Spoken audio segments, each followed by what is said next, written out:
We're going to make canned peaches today. I haven't had canned peaches since my grandma made them when I was a kid, and that's something I wanted to do this year. Oh, there's a fly in the camera. Get out of there! Don't forget to subscribe on YouTube. It doesn't cost anything. All you got to do is click subscribe and you'll be able to follow me. I've been up to some other canning preservatives this summer, like pickles, now peaches, mustard bean pickles. I'd like to do down some relish as well. And I've had Countryfied Farming, mess with the bull, get the horns. So might want to check that out. There's other things up in my head here, some skits and stuff that I'd like to do. So you don't want to miss a minute of it. Just subscribe. It doesn't cost anything. Imagine that. It's a freebie. You're helping me out. Huh? Oh, I cut myself. Good one.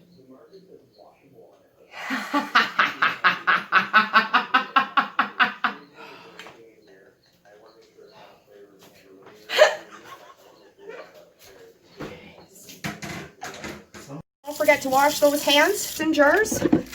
Give them a little wash, little rinse, but then we're going to have to sanitize them in boiling water to sterilize them. If you want to sterilize your jars, that's the most important thing to do. So I got 2 pots of water on the stove. One is to sterilize the jars after you've washed them. The other pot is to scald your peaches. So I'm going to show you that step when we get to it. Anyways, sun's out, guns out. Good thing I work out. Ooh, I put the wrong burner on. Somebody could have got hurt. Good thing I didn't put my hand on the element. Would have been an element of surprise. We've already packaged up some freezer bags with peaches. The process is the same. You scald your peaches in hot water, as I'll show you.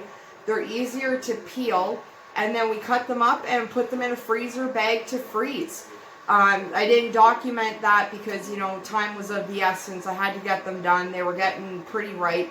So got that done. It's the same process. And because we're in the country and we like to conserve our water, when we're done with these pots of water and when they're still hot, we're going to throw them in the cleaning pail. You know, instead of wasting water, throw them in the cleaning pail and clean our blinds. Can't even hardly look outside. This time I'm using jars that are like half a pint size, just because, you know, well, they'll just be nice little eats in a small pint size. So you put those in. Use your tongs because it's hot. We got 3 3-liter baskets of peaches. Don't forget to rinse your peaches before you put them in the scalding water. Alright, so my pot is done with that I'm going to use to scald the peaches. And you're just going to put them in. Watch you don't get splashed back and burn yourself. You put these in for a few minutes and it just helps to loosen up the skin on them so they're easier to peel so you don't waste any. So you want to keep these on for a couple of minutes. Hey Mama, a couple minutes? Yeah. Isn't that just peachy? Alright, well I put my apron on because what's a video without an apron? If I'm going to cook, I might as well look the part.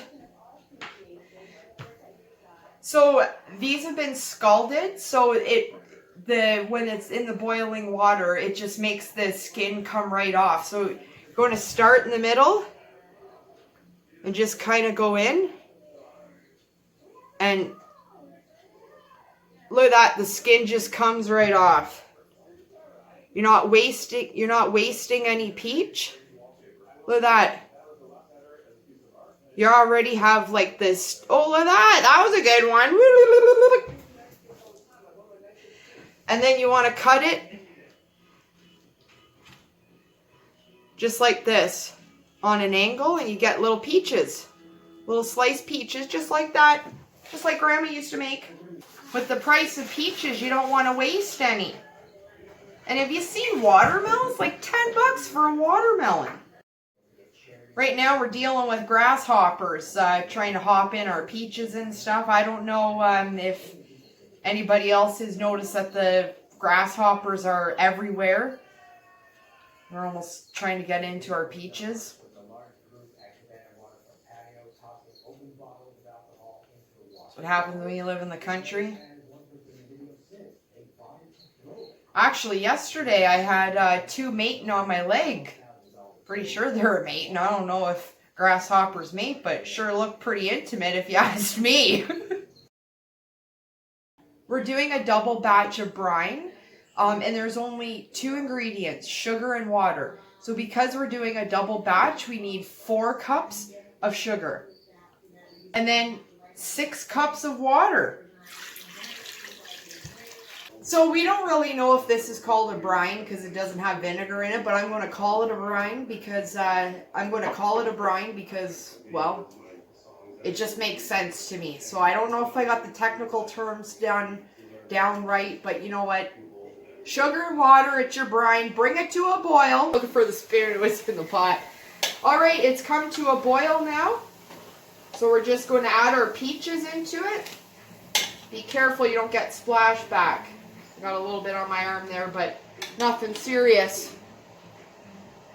The peaches have been added, and then once they come back to a boil, we're going to leave them for about maybe 5 minutes to cook. But again, you want to bring them back to a boil. You might want to turn down your heat a bit while they're boiling because it's going to foam right out of the pot. And found a pit in there. Obviously wasn't paying attention, and that's the pits. So my mom was a city girl before she came to the farm. 19 years old, comes to the farm, and then she did down, what was it, 60 quarts? Yep. 60 quarts of peaches with my grandma. Welcome to the farm. Going to get your did downs done. I know one time my grandma went to the hospital and went down to her cellar and grabbed some of her peaches and pears that she did down, and it was just comforting to eat them even though she wasn't home. I told her after she got home I ate her peaches, but grandma didn't care. I was a grandma's girl. Tell you, doesn't this taste, don't you think this is better than eating those little fruit cups that are grown in Argentina and shipped to Thailand? Like, I don't know. Makes me feel better where this came from. These peaches are going to be like the road less traveled, not going all over the globe, I'll tell ya. Argentina to Thailand. What? Forgot to mention you need a cup so you can scoop it out. So I got my mason jar here with the canning funnel, plate in between to catch the drips, and a knife over here to take the air pockets out.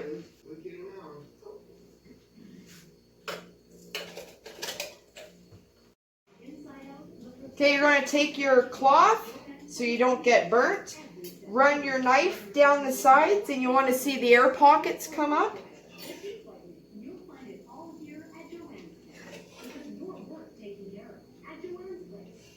So I've taken the air pockets out, but I need to add just a little bit more juice so that the juice comes close to the top.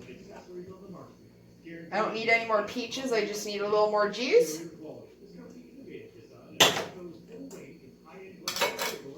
And then repeat.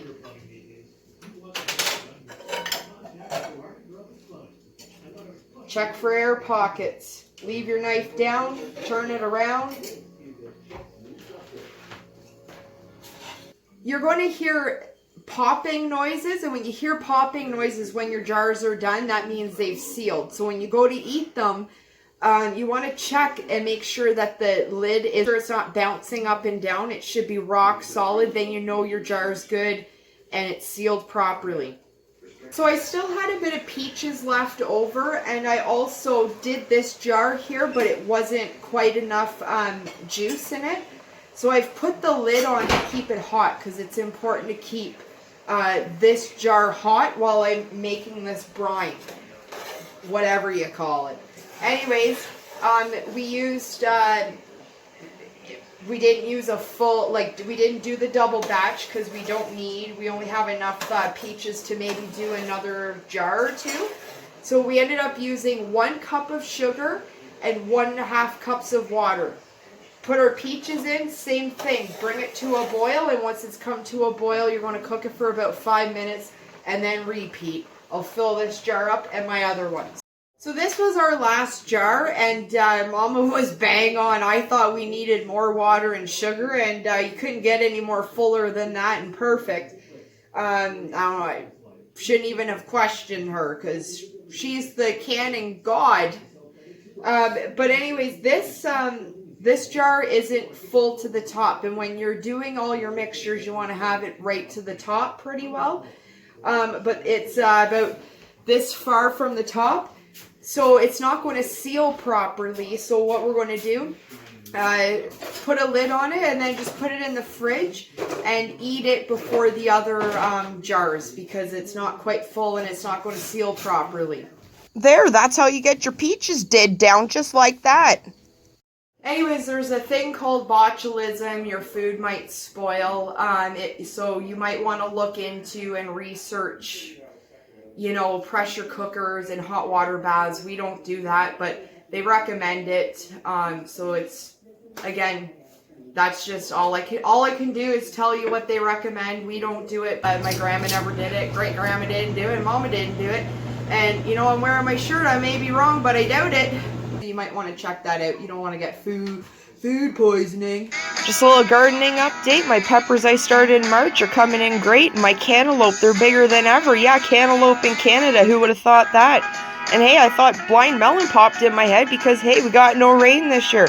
Like and share, and don't forget to subscribe on YouTube. Doesn't cost anything. More Countryfied coming your way. Stay tuned.